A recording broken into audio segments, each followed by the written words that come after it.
when God opens a door, the enemy is very cunning. He also opens his own door. And we need to be alert to know which door is God's and which door is the devil's door or the enemy's door.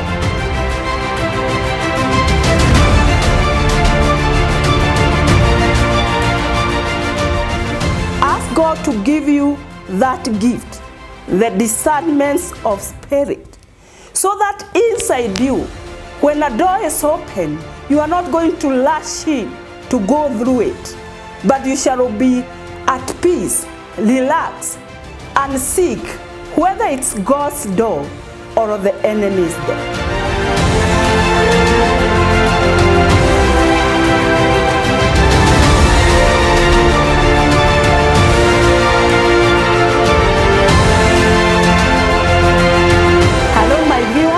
This is Reverend Hannah Waderi from Christian Foundation Fellowship, Kiambu. I'm very grateful to God because of His grace and mercy. He has given us yet another day. Remember, we are still continuing with our topic that this year, 2023, God has opened a wide door for you and for me. Today, we are talking about counterfeit doors. Because when God opens a door, the enemy is very cunning. He also opens his own door. And we need to be alert to know which door is God's and which door is the devil's door or the enemy's door. Remember in the book of 2 Corinthians, chapter 11, verse 14 and 15. As I start, I would like to read that first. And no marvel, for Satan himself is transformed into an angel of light. Verse 15, therefore it is no great thing if his ministers also be transformed as the ministers of righteousness, whose end shall be according to their works. What is the Bible telling us? Devil or Satan can open a door, and you may not know it. But what is the Bible saying in verse 15? You shall see the end result of that work. That's the time you realize, oh, this door, I went through it, it was not God's. There is a gift of the Holy Spirit. That is discernment, which we need as early as now in the beginning of the year. Seek the Lord. Ask God to give you that gift, the discernment of spirit, so that inside you, when a door is opened, you are not going to rush in to go through it, but you shall be at peace, relax, and seek whether it's God's door or the enemy's door. I would like us to see in the book of Genesis, chapter 26 from verse 1. It's about Isaac.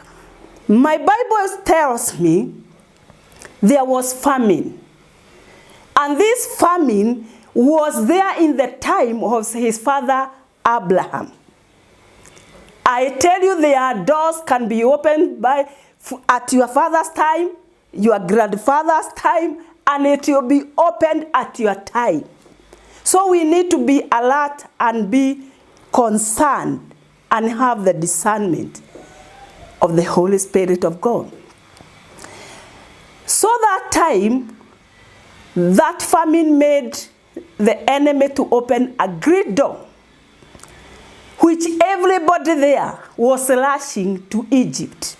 It was a very wide door.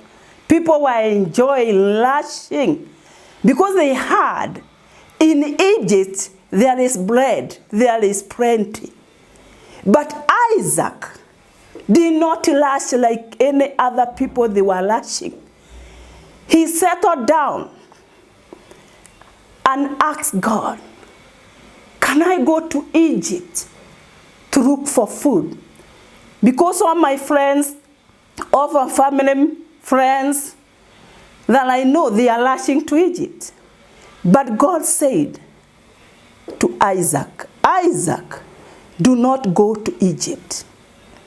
How many of us, or you who I'm speaking to you, that you shall be alert to hear what the Lord is saying? Whether this door everybody is lashing and going in through it is God's or it is the enemy's door.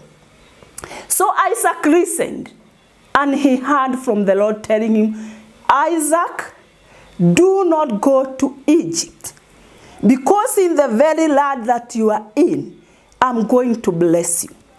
In this land you are in, there is a promise that I promised to your father Abraham, that in this land I will bless you. There is your blessing here. And these blessings, they are an inheritance from your father Abraham.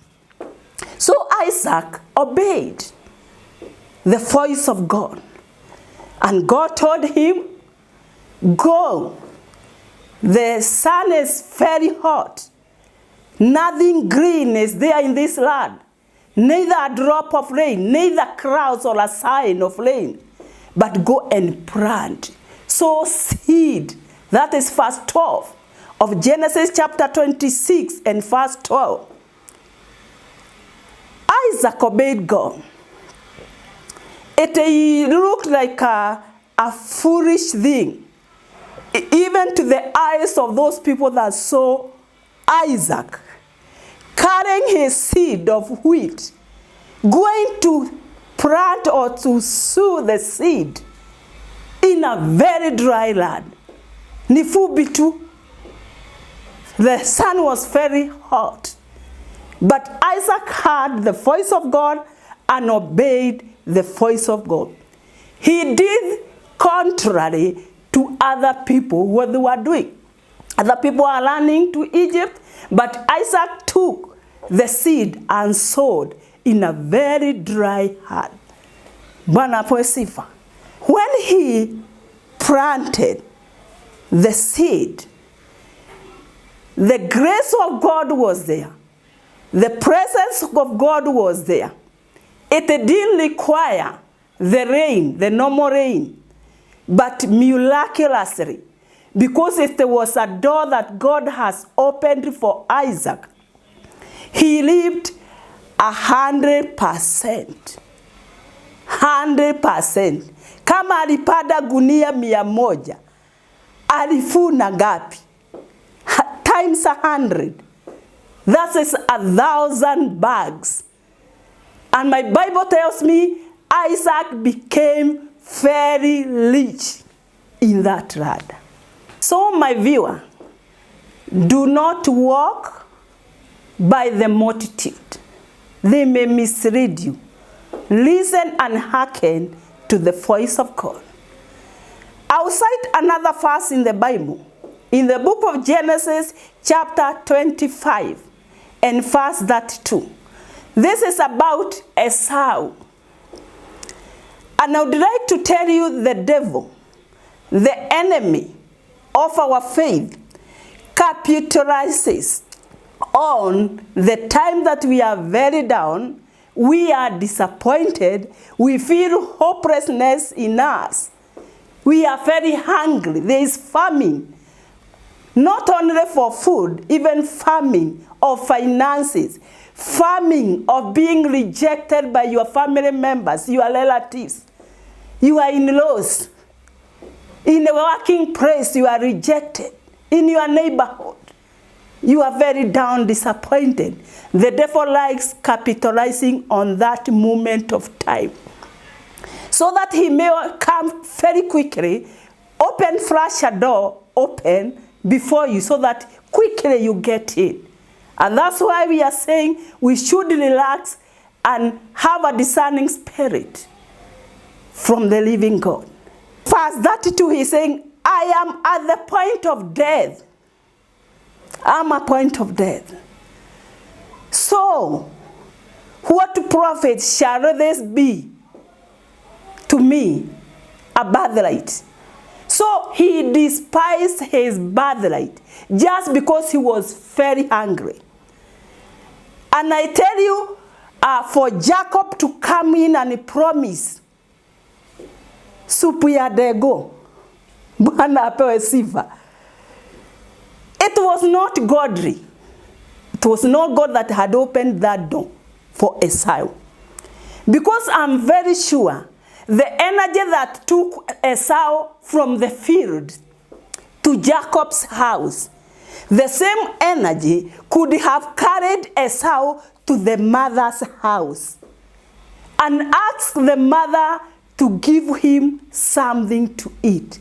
But Jacob quickened himself and opened a door for Esau and told him, Esau, you are very hungry, you need my soup, I'm ready to give you, and my blood, I'm ready to give you, but promise me one thing, you are going to sell to me your birthright. And Esau could not relax and ask himself, a plate of one meal, I think it was lunchtime, I eat and I sell my birthright. He could have said no and discerned this is not God, because God had promised Esau, being the firstborn, he shall inherit his father. But here fight comes who? Jacob, with an open door of a plate of porridge, of lettuce and bread. And Esau said, I am at a point of death. What profit shall this birthright do to me?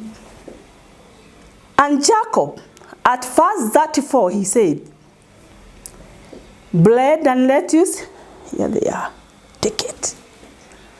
He took, eat, and drink, and he went his own way, because he was full for that time, not remembering the evening is coming, and he shall be hungry.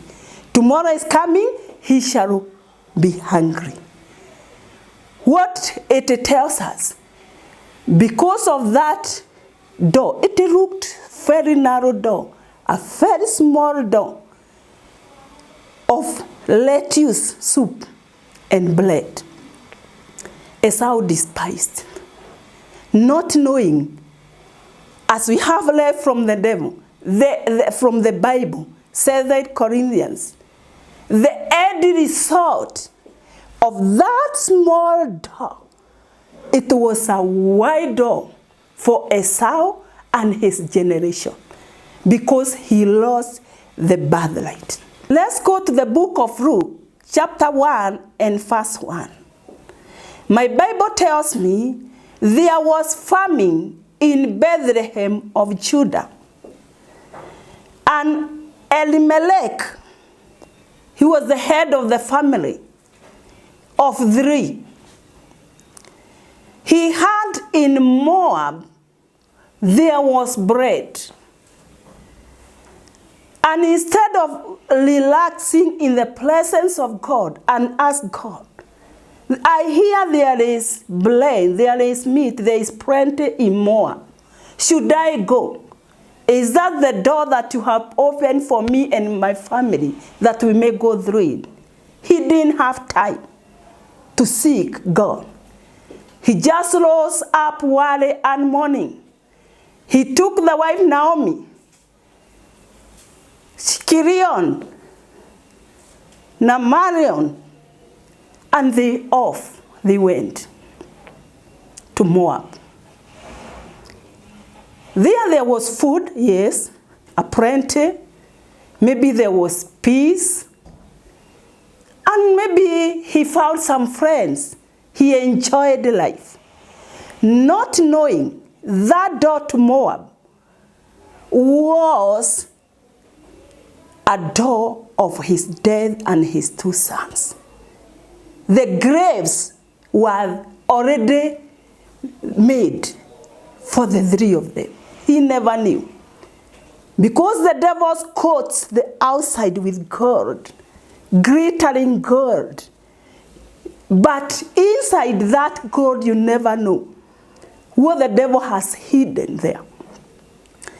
So Moab, it was very beautiful, it was shining, but Elimelech never knew it is an open door of his grave, his son's grave. Then off he went. My Bible tells me in a span of 10 years, in a span of 10 years, Elimelech had died, Marion had died, Kirion had died. Naomi is left there with the 2 daughters-in-law, without a child. Death that killed the entire family. There was no hope left for that family. I wish Elimelech could have just waited for a time. Because Bible says, after 10 years, God visited Bethlehem with bread. There was plenty. Everybody was rejoicing because of the visitation of God. That is verse 6. I wish he could have tarried a little for 10 years. He could have enjoyed to live with his son and his son's children, and the generation could have grown from Elimelech. But the door that was opened by the enemy, he last to go through it, it killed everything. And listen to the words of Naomi. In verse 21, I went out full, and the Lord has brought me home again empty. Why then call ye Naomi, seeing the Lord has testified against me, and the Almighty has afflicted me? My viewer, can we ask ourselves, who afflicted Naomi? Praise the name of the living God. Who has brought Naomi back empty? Is it God? Whose idea was for Elimelech and the entire family to go to Moab? Did he hear the voice of God telling him, Elimelech, wake up, take your wife Naomi and your 2 sons. God has said we go to Moab. My Bible never tells me that Elimelech heard from the Lord. So he had an idea, not from God, but from the enemy. But this is what happens unto us, my viewer. And could be you are the one that I'm talking to. When things go bad, we go through a door which the enemy has opened. We are not aware it is the enemy. We think it is God. I would like you to know and to understand this. Not every door that is opened by God. Naomi here is saying, I went out full, but here I'm going back home empty, without a husband, without a son. Whose fault was it? I'm seeing Naomi saying, don't call me Naomi. I'm not plenty. The Lord has testified against me. But surely God has not testified against Naomi. It is the fault of the idea that was dropped in Elimelech's mind by the enemy. He's saying, God, the Almighty has afflicted me. But according to my Bible, it was not God who was afflicting Naomi. It was a door that was opened, and somebody somewhere, being the head of a family, never knew, never consulted God to know whether this door is God's open door or the enemy has opened that door. So my viewer today, I would like you, before you take any step in your life, yes, doors are there, they are wide open.